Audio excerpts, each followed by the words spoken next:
What's up, everyone? Welcome. We are live right now on Cannabis, and if you're joining us on YouTube, Spotify, or Apple Podcasts, thank you so much for joining us. We have a great episode for you today.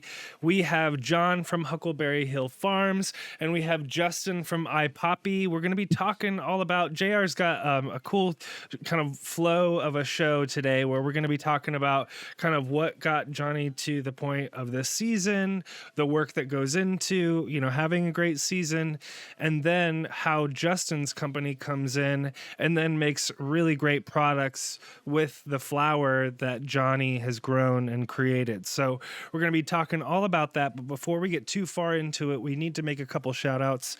First off, shout out to everyone in the Cannabis community, our friends, the supporters of this show, folks that enjoy our YouTube or our podcasts. They can join us on the Cannabis app. Use the code BUZZ for your first month for free. After that, for as much as $4.20 a month, it just helps support us, helps us go to things like Emerald Cup, things like that. So we appreciate your support if you can join us over there. We're also going to shout out a couple companies. First off, shout out to Lost Coast Plant Therapy. Our friends Dirk over there, just a really great company if you're looking for a product to help you knock down some bugs, all sorts of things that are trying to take down your plants. You can use Lost Coast Plant Therapy. It's an organic spray. Go to lostcoastplanttherapy.com. We appreciate their support. And then last shout out from me is to SacredThreeMushrooms.com. If you want to grow your own edible fungi at home or otherwise, you can get these grow kits that help you out. So go to SacredThreeMushrooms.com, use the code CANNABUZZ for a discount. They also have spores and all sorts of things if you need to figure out how to get this stuff. So check them out, and we appreciate their support. And then I'm going to throw it over to JR. Thanks, Q. For Tiki announcements this week, Tiki's doing his Black Friday sale. So you'll get 40% off his entire site. And with every order, you get a pack of Party Boy seeds that come with it. And also, I want to shout out HelioSupply.com. They hooked us up with some really cool discounts for our Cannabis listeners. They get 15% off with a code Cannabis, and they have all your battery and vaping type things. But also they have this cool little butter knife, and basically you just scoop your dabs up and you press a button, it heats it up so that it slides right in cleanly right into your banger or your bowl, and it keeps your tool clean for when you're doing all of your extracts. So hit those guys up at HelioSupply.com and do Cannabis code. Awesome. Well, JR, since you put together the show and you had a question, I think I'll just let you kick it off. But once again, thanks, guys, for joining us. We really appreciate you taking some time on this Sunday afternoon. But yeah, JR, kick us off with the first question. Excellent. Well, first of all, I want to thank Justin and Johnny for coming on. Both of those gentlemen have been on the show before. So if you want to learn more about AyPapi and all of their wonderful creations, go check out that episode. And Johnny's been on a couple times. Johnny's a friend of the show, and we always appreciate his time because he's a super busy man. And, farming's rough out there. It's like a 24/7 job. So the time that he takes to be with us, we super, super appreciate it. So welcome to the show, gentlemen. And first, I guess I'll start with you, Johnny. Let's talk about your pheno hunting and breeding that you did that kind of led you up to this season and the cultivars you ran this year. Right on. Sorry, I'm just laughing because I just woke up from a nap. And so while you're saying how busy I am, Farm life. Just thinking that was kind of hilarious. Yeah, pheno hunting is a big part of what keeps our seasons exciting and what keeps us bringing new, exciting products to the consumer. And, at the end of the day, it's the consumers that we're ultimately trying to make happy and to impress by, what we've been doing for the last 40 years. And this is something that we haven't been always able to share. And so when people think, wow, that's weird, he's always talking about the consumers and trying to impress the consumers. And it's not about, getting them to buy our product as much as it is sharing our journey that we've been on for the last little bit of time, and, what we've been growing for years. Well, I will kind of say before we even get into it, Johnny, that you're kind of setting a blueprint for a lot of folks in your region and in your sun-grown community that are transitioning to a new way of life. And the one thing that we've all experienced in this cannabis journey is pivoting. And it's something that we talk about a lot. Can you kind of just go ahead and talk about that before we get into things? Yeah, the transition into the regulated market wasn't easy for many of us that had been in the traditional market our whole lives, and we kind of were going kind of following the leaders of the industry, and corporate cannabis was kind of leading the way a little bit, and we were a little bit unsure watching them, and we were growing. People were growing, small farmers were growing commercialized strains that everybody was growing. And there was a time where it just wasn't making sense to me, and it wasn't telling our farm story and really the story that I wanted to tell. So, we chose to pivot back in 2018 and really just highlight those strains that I've been growing or I've bred here on the farm for decades. And a lot of my friends kind of followed that lead, and we've realized now over the last couple years that our friends that never pivoted are really struggling and really, fighting to sell their product because they're competing with these big giant corporations. Whereas with my farm, especially, there's only one or two of us that grow, like, say, Whitethorn Rose, for instance, or Paradise Rose now, or Ridgeline Rose. And so we're not really competing with corporate cannabis because we're the only farms in the world that have those unique genetics and that created those unique genetics. So really, then it's our hope that it resonates with consumers. So it's a relationship that I'm building with Justin and My Green Network and with the consumer.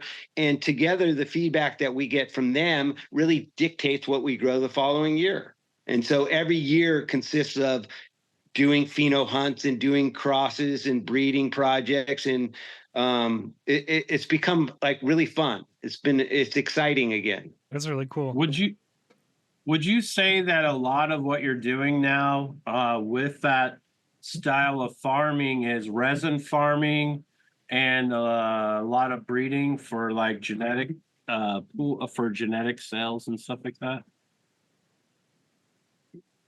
I don't know what I'm doing, JR. I really don't. I mean, I'm taking, strains, and we're breeding them into each other. And 90% of those cultivars that we end up with, we throw over the bank because they don't make the cut. And, Justin and his team are really part of that process, because as much as we test those here at the farm, really even starting as early as right now in the season, where I have maybe 100 different phenotypes growing in my 2 lighter down in the garage. They grow differently under lights. And even so I do that to really cut some time off of the multiple years that it takes to really discover those unique winners. And so in doing that, I know a little bit about hash. I know a little bit about washing, but it's those guys that really can tell me, hey, it's a good yield, or it has good flavor, or whatever's involved on that end. And so I let them tell me that these are the ones that we want to keep, or these are the ones maybe we don't want to keep. And it's okay. I mean, it's disheartening sometimes when you have your hopes really high on a certain one that you took time to grow all year, and then at the end of the day, it's a 2% washer.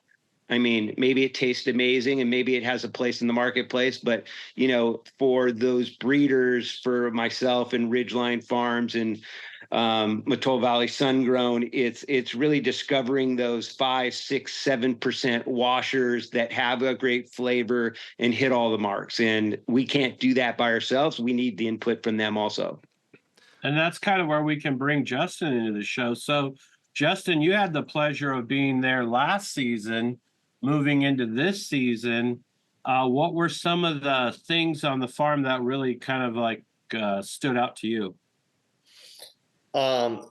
Yeah, I mean, anyone who's ever been to Huckleberry Hill Farms, it's a magical place to be.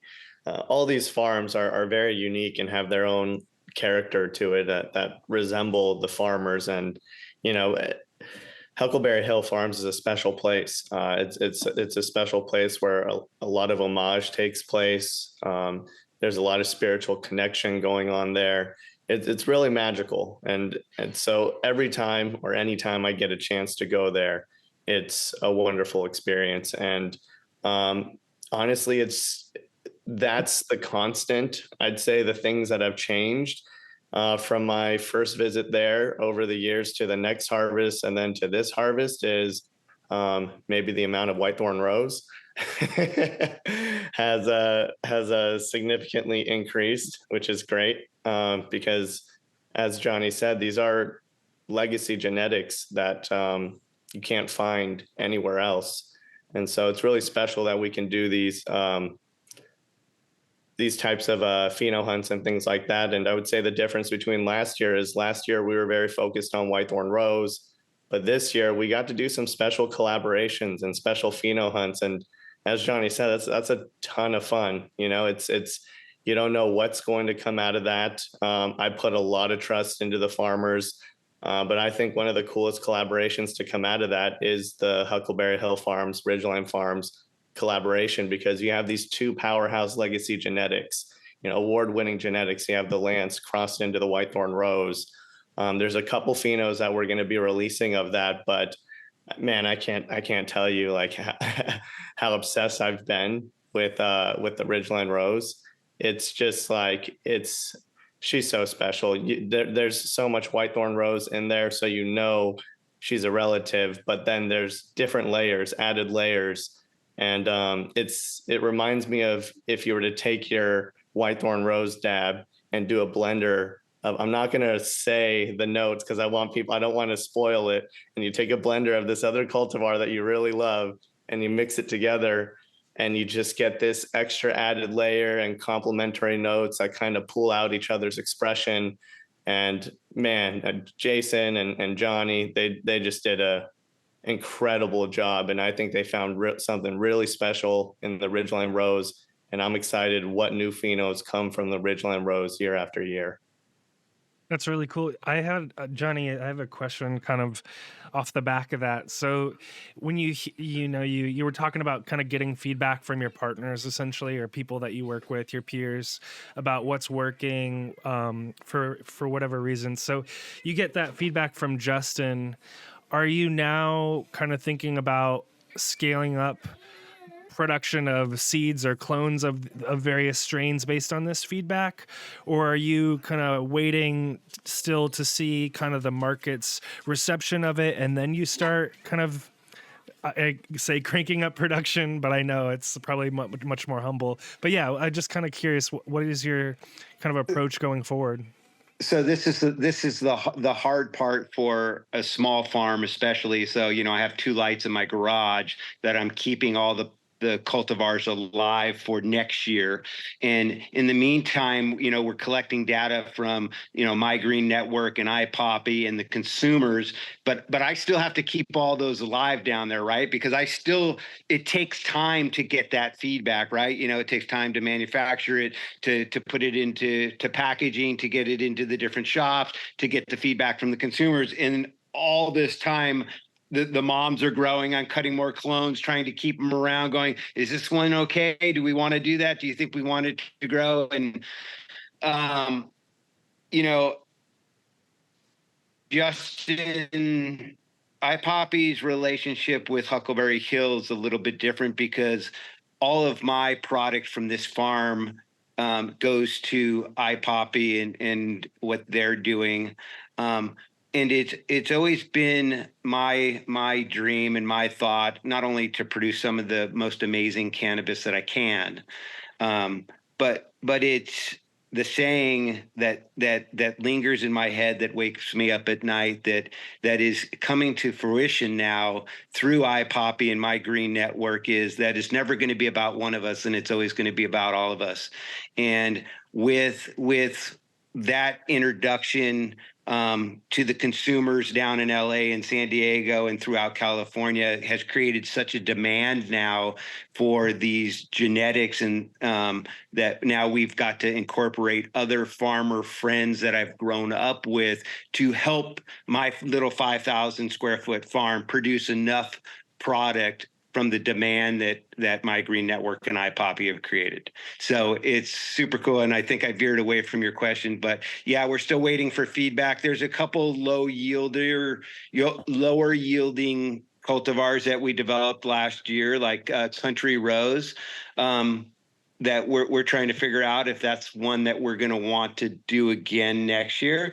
But that's really up to those folks whether or not we do it again, because it's a fine line. Like, to bring it into the marketplace when it's a lower yielder, how low can it go? I mean, are the terps so good that if it's a 2% washer, that we still want to make this something that's viable for the farms and that we grow on the farms? Or is there a cutoff mark? And, I don't know those answers. So I always look to them to tell us, and it's made our jobs up here as farmers a lot easier when we say, look, we have this in the arsenal for this upcoming year of 2025. We're doing these pheno huntings, and they just say, well, we want you to produce this, and this. We want you to grow with these SOPs like you do on your farm. And it's made life a lot simpler for us, and we can just focus on farming now. And it's a wonderful thing for me. It's taken a lot of stress away and a lot of worry and emailing and texting and all those other things that I hate. I love that. Yeah. Just hearing that this feedback loop exists, and that I don't know, as a fan of yours, both of you guys now, I just love seeing the continued iteration, and each year it's like what new exciting things are going to come out that we get to experience, I'm telling you, this next year, and I didn't think that was a question, but I just want you to know that this next year there is going to be some amazing things that nobody has ever tried, including myself. So there's some super exciting crosses that we did that are growing in my garage right now that are about a foot tall on 12 and 12. And so they're starting to throw a few hairs. And so I'm down there every morning looking at certain little traits. Oh, look, that has a little purple, or this is like this color. And so the excitement's already started for the next year, and that last year's already just barely even over. So it's cool. That's kind of the exciting thing about you guys being able to, I think, work with the other farms. And, we've kind of shouted out Hogwash Farms for their support and how, they've helped out a lot for the white thorn rose in the past and stuff like that. And I think these genetic selections in the Northern California area in Oregon, Washington have been trickling down to California for a long time. And I think it's good that you guys are getting the due that you should, because a lot of those fire things that were happening in the Bay Area, a lot of that stuff was coming down from you guys, And so I think it's really cool that you guys are able to lock on to flavors. And so, Justin, when you're trying to present, say, a palette that is geared towards the consumer, because the consumer's getting smarter in the way that they consume in flavor. And so are you finding that you're kind of wanting to have more of a library of flavors? Or are you still kind of honing in on, the stuff that you guys are known for? I think we have to be as selective as possible, continuing to be a craft brand, working with craft farms. We don't necessarily have the luxury to miss as often as they can. So I would say we're pretty selective throughout the entire process. We have to be extremely data-driven as possible. As farmers know better than I do, year after year, things are different. Things can change harvest by harvest. which is, I think, what's been so special about the Whitethorn Rose is she's gotten better year after year after year. So that's been amazing to see. But when you're releasing new cultivars and things like that, you have to, like, one, trust in the farmer in the beginning, because they're the ones starting from seed. And then once you get an opportunity to run some test wash and get some data, then you have to look at, kind of like Johnny was saying, you'd have to look at the yield. And then once you look at the yield, you have to assess the experience, assess the product, assess the finished material and the finished product. And if sometimes the terps are just so phenomenal, like Johnny was saying, like you get a 2%er and you just gotta bite the bullet for that year, and hopefully you do another pheno hunt that can bring out a higher yield. Because sometimes when we jump into a new pheno, it could be the year before yielded higher, but this year, for whatever reason, yielded a little lower. So the high yield is in there somewhere. So it's important to make sure we get that feedback. And part of that feedback loop is internally. We start with our hash makers, our internal team, people that we trust, people like the Bryantist and 710 Tim. And then we'll take it to some of the reviewers that we work with, like over at the Buddhist and the Ganjiers. They have a whole systematic assessment protocol for assessing cannabis. So we like to get their feedback. And then from there, if we have any events or things like that we can do, for example, we're going to be doing a hash flight. This gives us an opportunity to, as we're going to be doing in December, offer a roses flight, since there's four different Huckleberry Hill Farms rose phenos, with the Whitethorn Rose, Paradise Rose, Ridgeline Rose, and Country Rose. So this is another way that you start to get feedback from more connoisseurs in the industry, people that are willing to spend for experiential events and things like that, where they can sit down and hear the story of each cultivar, hear about the terroir, hear about the farmer, things like that. And so all that feedback is important, because that dictates what our appetite is going to be. We can't totally rely on sales, because sometimes in order to be innovative, you can't, I feel like, constantly follow the market. I'm always getting asked the question of, like, how is AyPapi going to compete in the market share? And I think the market is 99% commercial and 1% craft. So I don't feel like we're competing with that market share. I don't feel like we're trying to take that market share. I don't think that's our market. And I think if that's what we're trying to do, we're trying to do this copycat league. And for us, we want to innovate and we want to stay ahead, and we want to promote what these farmers are finding. And with that, you just you have to create your own market, I feel like, and that's how you own your market share. But yeah, that's a little bit about how we like to run things. It's very data driven and a lot of feedback and constant assessment. And yeah. I think working with these farmers gives you that unique chance to get access to these innovative breeding projects. Because as we know, all of these plants present a chemistry and they're all different, and so when you have a group of farmers that are pheno hunting and are selecting and breeding and creating and bringing out all these opportunities for flavors, I think it's pretty amazing. Definitely. I mean, cannabis is all about experience, right? And flavor, that sensory profile, and flavor is experience. Like food is experience. I'm a big foodie, and taste is everything. And you can eat something that's nutritionally dense, but if it doesn't taste good, doesn't mean it's going to be enjoyable. And I like to use the analogy with food, and I think Johnny's growing some of the most nutrient dense cannabis out there. Bro. At the same time, some of the most tasteful, just like unique flavors that you're not going to find elsewhere, like you can only find in one place. And that's what's special. And a lot of these farmers that we have the opportunity to work with and that Johnny's been able to connect us with has just been an amazing experience. So we have a lot of folks that watch our show or listen to the show that are growers. So we're gonna take a quick detour a little bit to talk about some of the I guess the work and the magic that goes into growing great weed like that wins a hella trophies. Johnny, could you talk a bit about what you do to prepare for the season, like what maybe what you're doing with your soil? We won't, because we could have a whole episode dedicated on the grow side, so we'll just kind of fly through some of these things that you do to prepare for each stage of growth. Yeah, after harvest time, we do a lot of cleanup around the farm and stuff like that. Take all the bamboo out, clean all the netting up, all that not so much fun stuff.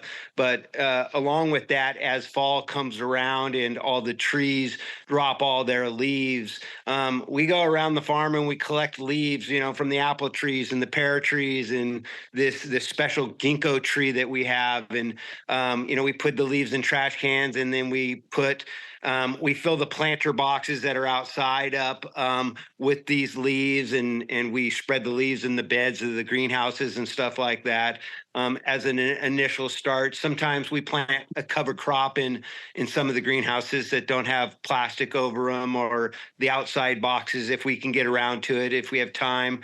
And always take in mind that every farm is a little bit different, and sometimes the weather dictates what Rose and I can do. And this year we're just in the process of collecting all the leaves and putting them in the planter boxes before Thanksgiving, and keep the soil biology moving and going and stuff like that.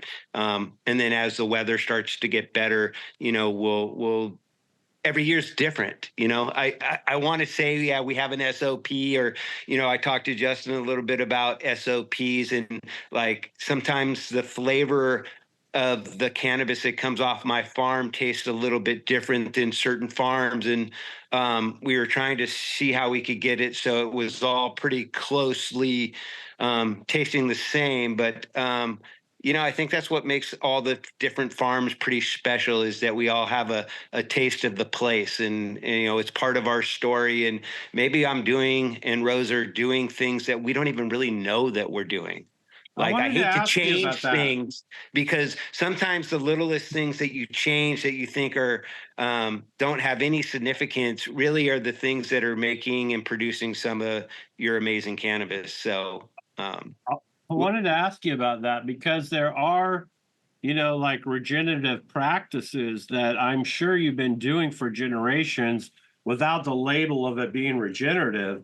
And just speaking on to that whole leaf thing, that's full of IMOs and beneficial nematodes in there. And those nematodes in that leaf mulch will fight and kill any powdery mildew fungus that's present in the soil that's waiting to come out your next year. So some of those practices that you're talking about play a huge, because if the nutrient delivery cycle for your soil and your system is not on point, then like you said, year by year, it can change. Yeah, and I feel very fortunate. The cultivar that we use to breed all our different cultivars here, all our different strains here, Paradise Punch, or what was known as Fruit Loops at one time, was a strain that never got powdery mildew, was really resistant to bugs, maybe because of its terpene profile. So anything that I breed with it, I feel very confident that it resists all that. Like I don't have to worry about any kind of spraying, because I don't get powdery mildew.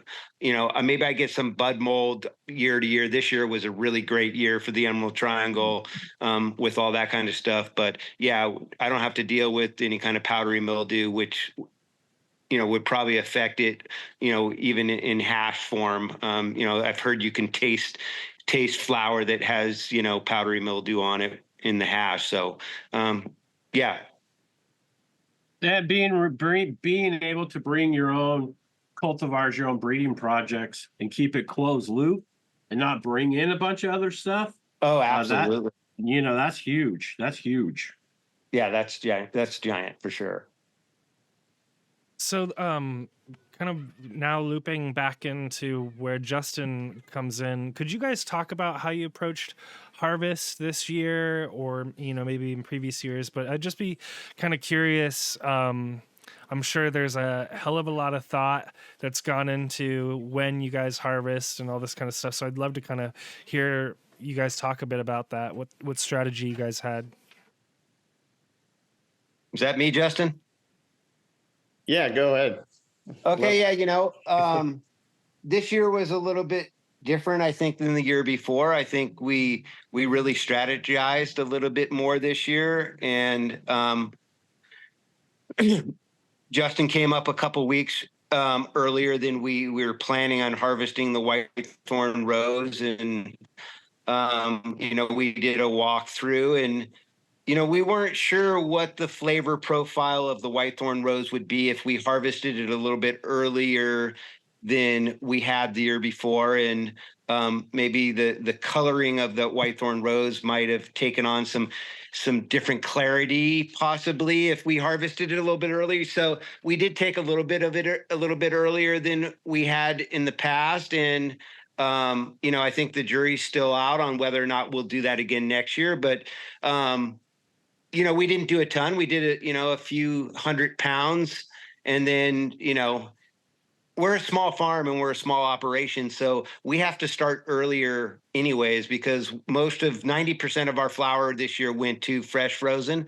And I helped another couple farms that I worked with this year grow some of our cultivars. So I helped with their harvest processing too. And it was a big project. It was a big feat for what Justin and My Green Network were asking us to do this year. And it was the first time we ever did it to this scale. And we all talked about, scaling up with these other farms, but also keeping that small craft, intention there, right? We weren't going to use mother buckers to take it off the stem, when we weren't going to use fans to take off the leaf. This was all hand trimmed with Rose and myself and Trell and Eric and Jill.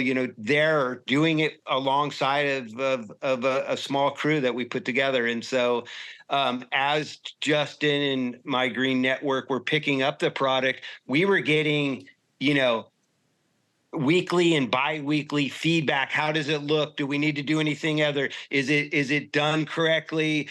Tim at My Green Network was washing it, the next week, and we were getting bi-weekly feedback from them. So if we had to make any adjustments, we were making those adjustments during that harvest period. And I think there's also, like you're mentioning, that balance.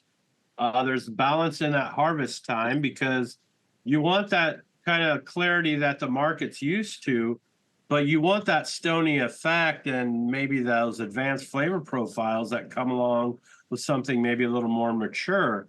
And so finding that balance, and then now you're talking about that balance of expansion. And I'm sure that's very hard. That's a hard thing, because you want to lift up as many people in your community as you can. But yet I'm sure you have a quality control and you have an eye for how things should be done that make it kind of a balancing act. Yeah, totally. I mean, none of us have ever done this before at this scale. I certainly have not. And so we're still learning. We're still growing. We're still fine tuning. I think every year we're a little better prepared, but then again, it seems like we take on new challenges and new heights. And, I say we're better prepared for next harvest, but who knows, maybe next harvest we add on a few more challenges to the mix. And so it's all that said, we also think it's really important to go slow in all of this. Yes, we do want to help as many people as possible, but there is a truth to biting off more than you can chew. And I think what got us here is, though it looks like we've moved very fast, and it does feel like we've moved very fast, we've been very methodical, and we're trying to make sure this grows organically. And this is also a testament to Johnny and Rose. They've been doing this for years now, and their SOPs are right on par. And so some of the farms, it might be their first go around at this. And so it's a learning experience for everyone where we help each other out. And, sometimes we are not ready to jump on board on either, maybe on for both sides for whatever reason. And so what we can do is make a plan to be better prepared for the following year. But what we don't want to do is rush into biting off more than we can chew, essentially.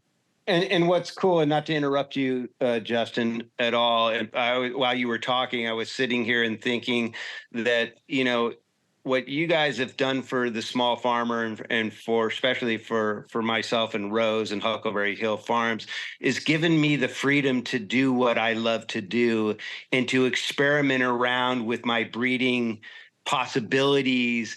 And the one thing that I can guarantee that AyPapi and Huckleberry Hill will be bringing flavors that nobody else in the world has ever tried before next year. They will get those ones that they love the most, like Whitethorn Rose and probably Ridgeline Rose or Paradise Rose. But there will be something that I don't even know what we're going to name yet that will be coming down the pipeline. And that's exciting, definitely for our farm. And I'm hoping that's exciting for them too. And there might not always be winners, but there's going to be some new flavors that nobody else has tried. And, we're going to be listening to the consumer and they're going to be telling us what they like and what they grow, because it's a partnership, not only between AyPapi and Huckleberry Hill and My Green Network. It's really a partnership between the consumer, AyPapi, My Green Network, and Huckleberry Hill. That's exactly what it is.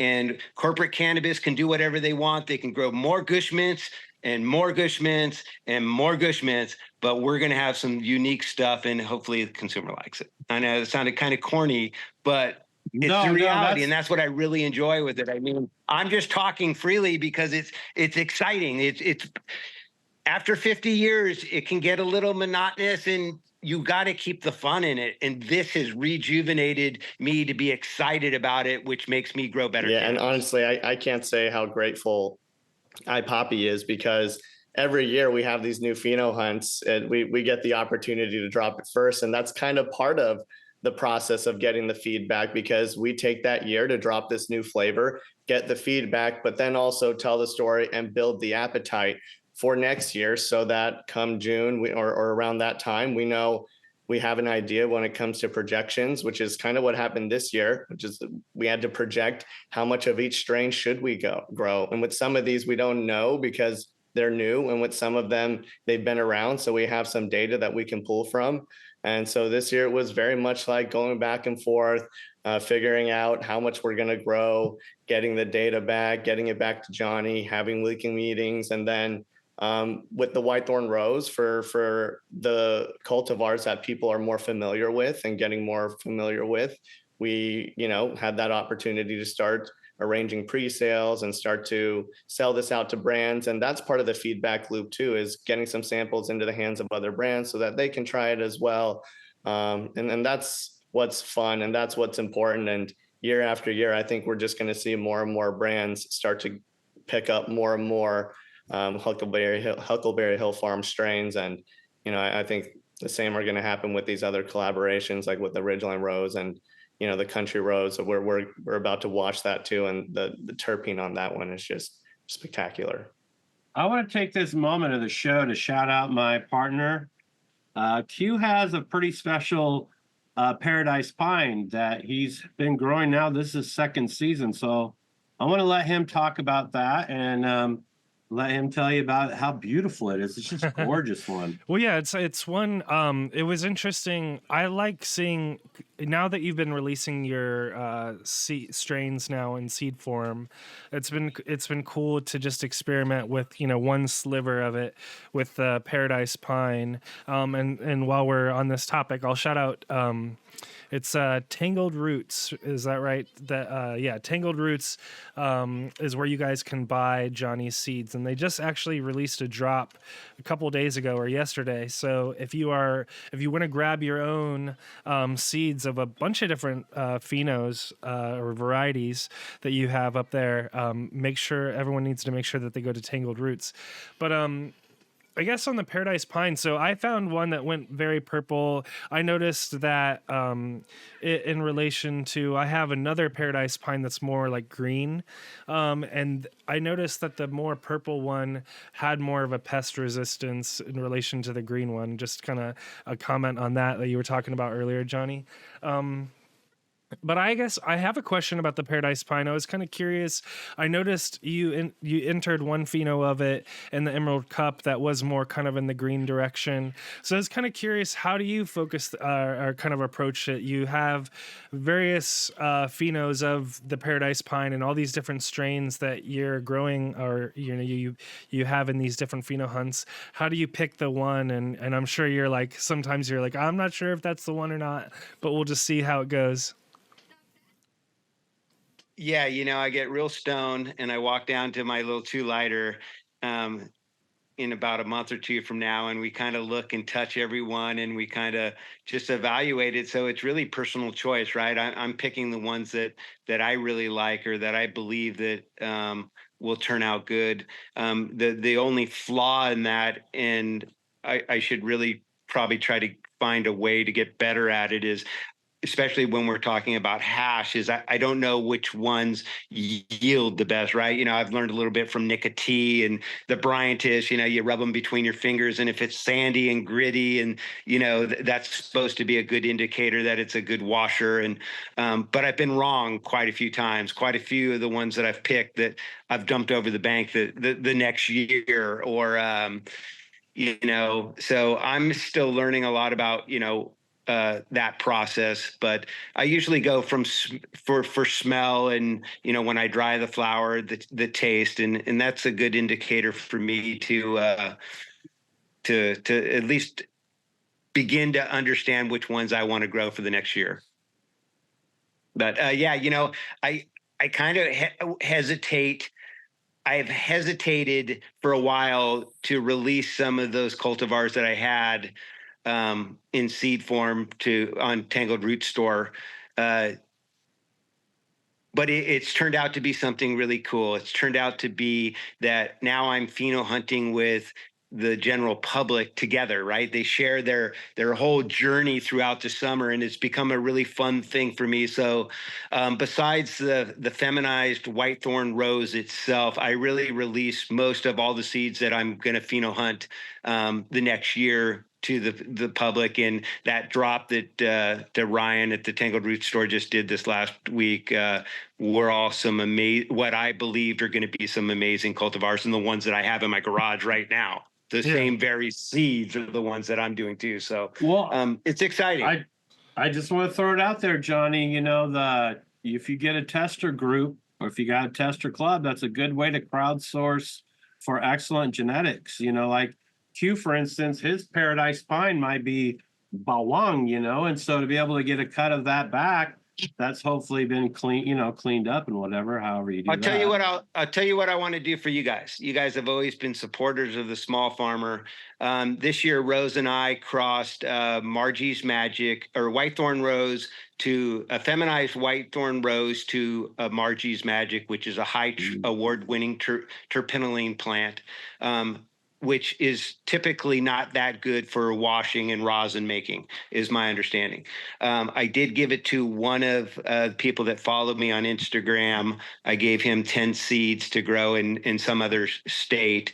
But I would like to donate a 10-pack of those that have never been released to anybody else, if that's something you're interested in. And you can choose how you're going to give it to one of your listeners. And you can just give me their address, and I would love to send them that in some shirts and some hats and stuff, and just let them know that I appreciate them taking the time to listen to you guys, to listen to us, and to support the small farmers.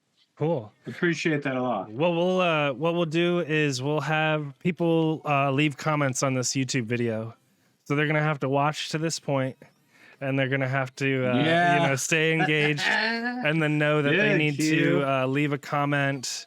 And the special word, what's the strain name? I haven't named it, so maybe they can help me pick the name too. It's a Whitethorn Rose crossed with Margie's Magic. All right. So yeah, mention a name and say like, I don't That's know, huge. contest entry or something like that in your comment, so we know what it's Sweet. about. But since we're kind of running towards the end of our time together, JR, give you a second to kind of get together your last couple questions. I think, Johnny, did you have a Freudian slip there for a second? You were talking about feminized whitethorn rose seeds, and I don't think those are a thing. The paradise pine feminized seeds are a thing, but are you doing whitethorn rose seeds now? I have a Ziploc bag full of a couple thousand feminized whitethorn rose seeds that I haven't released yet. But there's a time, and I'm contemplating, and I think about it often, when I want to let whitethorn rose out to the public, because I feel like I'm hoarding it or hogging it. And Justin's probably kicking this table right now and going, this is the discussion that we're going to have together first before we release it. But eventually here in the next couple of years, I want everybody to be able to grow it into experience and to truly understand why we're raving about it so much. Well, Johnny, I'll tell you, in my experience, a lot of these breeders and guys, like, say, I'll just throw out Jinx and the 9-pound hammer, you know, that has a cycle, you know, or even Burner and his cookies. I mean, that all has a cycle, you know, and you got to ride that cycle that makes the best sense for your farm, is my advice. Yeah. Sure. And we're not going to sell the seeds for like a crazy amount. You know, I want those people that maybe can't afford things to be able to experience that too. You know, they'll be right along with every other seed, but they'll be a limited drop first of all. So stay tuned. Well, I will. Johnny, JR, any let's kind of wrap up our spot with AyPapi. You had some questions though about kind of the process that Justin's involved with.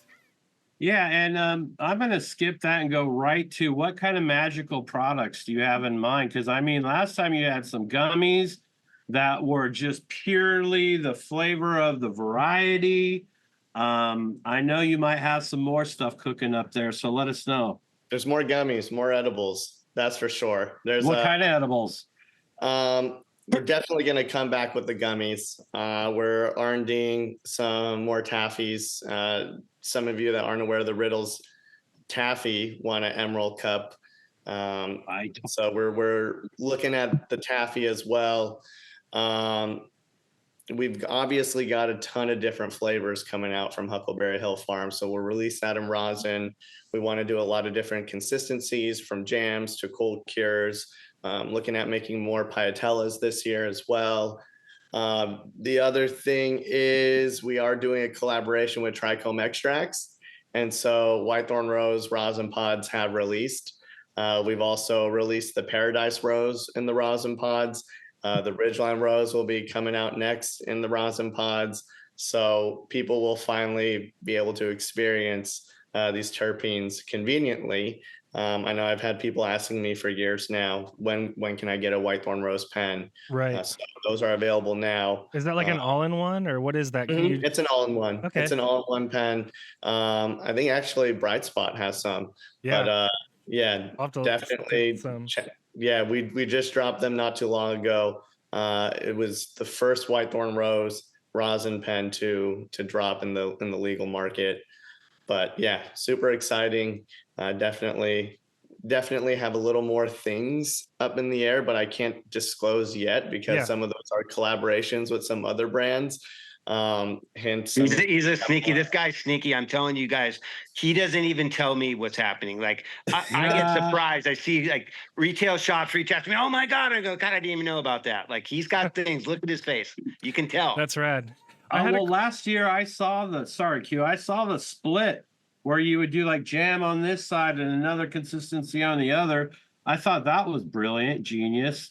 And I just wanted to shout out to Q. You know, Q has been the biggest fanboy of Huckleberry Hill Farms and all that you guys have done. And so if you ever need an expert taster, hit Q up. He's your guy. All right. Gummies going your way. Thanks, man. I had a question about, actually, you were talking about taffy. I was kind of curious. I noticed that the gummies, I imagine it's really hard to keep them without basically kind of glomming into each other and becoming like one giant mess, basically. I noticed that I had to kind of keep mine in a fridge to keep them in kind of a good consistency. And you were talking about taffy. Are you finding that the taffy is maybe a little bit more, quote unquote, like shelf stable at room temperature? I was kind of curious if you're experimenting with different products to kind of try to find what works in different forms. I think taffy is actually more volatile really? than the gummies are. For whatever reason, I'm not exactly sure why. The gummies, although they may end up clumping a bit together, or may look like they're clumping a bit together, the fortunate thing about that is I may not be using the correct term because our food scientists and our chefs are probably going to be so upset at me, but they're like thermal grade protect. I'm definitely not using the right term. They're like thermal grade protected, so they don't melt. So they might clump together. You may have noticed that when you pull them out, they'll come apart and the texture is still there. That's true. Yeah, the bite and the structure is still there. It's not like melted or now dissolving or anything like that. So the structure and the buoyancy of the bite is still there. So yeah, that I can definitely attest to. I've left them in my car, like in the summer, and yeah, they'll clump up, but they'll pull apart, and when you bite them, the texture and the experience and the flavors are still there. Yeah, that's a fair point. I appreciate that. Correction there, because you're totally right. It doesn't turn into like one giant gummy. It still had that structure. Well, we really appreciate your guys' time. I don't want to drag it out too much longer. I just want to thank you both for spending the time. You guys are both, we both JR and I think you guys are leaders in the industry. We see you guys obviously winning awards and you're leading conversations in the industry. So we just appreciate you guys taking the time to touch base with us once or twice a year. We were really excited to hopefully see you guys at the next Emerald Cup, which, when we talked to Tim earlier this year, he was saying it'll be back in Oakland, but back in, I think it's like May or so. So maybe we'll see you guys back then. But before we go, JR, were there any last questions or things that you wanted to make sure we hit? Not really. I just wanted to thank Justin. As a person who is from seed to sell to survive, to be able to take that burden from Johnny and allow him to do what he does best, I think is a huge, huge contribution to our community and to our industry. And I want to shout you out for that. And I appreciate all your hard work. And go ahead, both of you guys, give your shout outs. Where can we find you? Where can we get your stuff? And how do we get on the list? Well, thank you. That's extremely kind of you. I'm just really grateful and fortunate to have an opportunity to work with Johnny and Rose. And this is very much a team effort. And, I had this conversation earlier this year that, at My Green Network, the guys over there, they're such a pivotal part of this team. And I definitely couldn't be doing this myself. So all of us coming together, it's really important. And, I definitely can't take the credit, and it's a total team effort. And, I always tell Johnny, it's in line with his saying, it's never going to be about one of us, but all of us. I said, hey man, we're going fast right now, but if we want to go far, we got to go together. And I think this is the team right here that we want to add. So it's really fun to see. And AyPapi, you can find us in legal stores all throughout from Southern California to Northern California. We're increasing stores. We're in about 40 stores right now. You can go to our website or just send us a DM at AyPapiCo on Instagram. And then Johnny, you guys have a great domain name that I forget what it is. So shout out, where can people find you, your website, all that kind of stuff? Oh yeah, we have a website called pickhumboldt.com. There you go. It shares a little bit about our farm and some videos and current media stuff that we've done. Probably need to update that. My Instagram account got taken down, but we started up a new one, and it's Huckleberry Hill _ white WTR, barely even know it. So you can reach us there. I'm usually up at 4 a.m. So if you want to chat about some things or ask some questions, feel free to reach out. It's myself on there. So yeah, so looking forward to this next year. Looking forward to collaborating with AyPapi again this following year if they'll have me, and we're going to do some amazing things that's going to be different, and yeah, all that kind of good stuff. Awesome. Well, thank you both for your time. Thank you, everyone who's watching. Make sure to share this with friends. If you thought this was an awesome episode, mention it to a friend. You can find all these episodes on Spotify. Just search Whitethorn Rose or Huckleberry Hill Farms or AyPapi. You'll find our episodes on Spotify, on Apple Podcasts, or on YouTube. Thanks so much for watching, everyone. And as always, growers Growers love. Peace, guys.